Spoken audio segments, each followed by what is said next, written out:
For more on today's vote, I'm joined now by an attorney representing multiple survivors of Epstein's abuse. That's Spencer Kuvin. Spencer, welcome to the show. Thanks for joining us. Thank you for having me today. So you've been representing Epstein survivors for nearly 2 decades. I think it's fair to say this moment has been a long time coming for you and for them. Just give us a sense of what you're hearing from your clients about this moment and how they're feeling right now.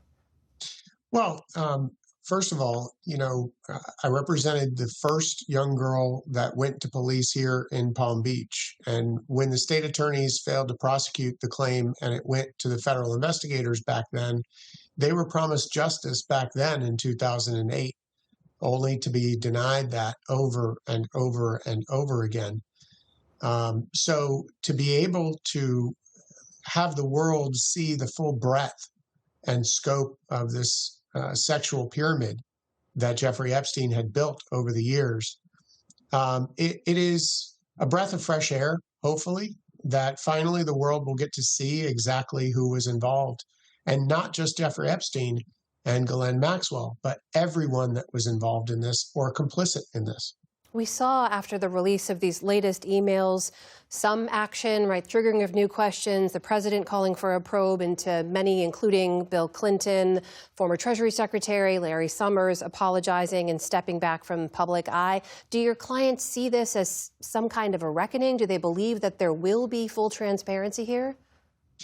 Well, trust but verify, right? I think a wise man once said that. At the end of the day, my clients are hopeful, as they always have been, that ultimately truth will set free and they will allow the world to see the full breadth and scope of this information. But at the end of the day, they're very skeptical that of anything that the government tells them because they've been denied justice for so long.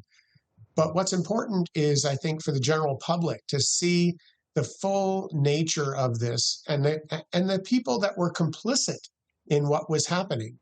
I hear you saying the full nature again and again, and I want to note that we have seen files from the investigation released before, and they have been heavily redacted, page after page of blacked out information. Do you think the same thing could happen again, or the Department of Justice could just withhold several documents? Oh, I have no doubt. I don't put it past the government to withhold whatever they think is damaging to them. But at the end of the day, we have to keep pushing, and my clients want the government and the people behind this to keep pushing to release everything. And the most important thing that needs to be released are the photographs and the videotapes surveillance that was taken inside the mansion at Epstein's home. The FBI and the Department of Justice are currently sitting on hundreds of hours of videotapes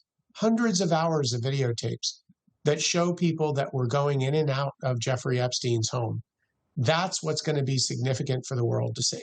Spencer, what do you make of the president's U-turn on this issue? First, asking Republicans not to vote to release these files, and then coming around and saying they should vote to release them. How do you and your clients look at that? Well, we actually see it as a double U-turn. Remember that President Trump said that he would stand with the victims and was demanding the release of the Epstein files during the election campaign. He then saw apparently what was in those files or was briefed on it. And then he changed his tune and told them not to release the information when it looked like that the vote was going to go overwhelmingly in the favor of turning over this information. And the Republicans were going to vote for the turnover of information. He then switched again and now said, release the information. What I think is so significant, though, is President Trump has said in the past, when it came to the documents that were found in his home here in Palm Beach and Mar-a-Lago, that he could declassify records and documents at the stroke of a pen. I think his own quote was, even if he was thinking about it, he could declassify it. So we didn't need this law. If President Trump had just abided by his campaign promise to release this information, he could have released this information at the stroke of a pen. So let's get it done. Let's see the documents. I'm sure you've seen the reports, of course, of Epstein's convicted co-conspirator Ghislaine Maxwell reportedly getting special treatment in prison, seeking to have her sentence commuted by President Trump. How do your clients feel about that? Disgusted. I mean, in a word, absolutely disgusted. This is a convicted sex trafficker multiple times over and a convicted perjurer, liar under oath. There is absolutely no person in the jail system that gets this type of treatment with this type of conviction unless there is some favor to be curried to the government.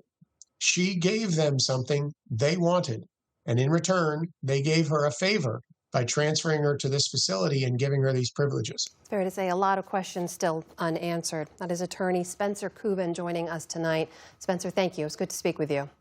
Thank you for having me.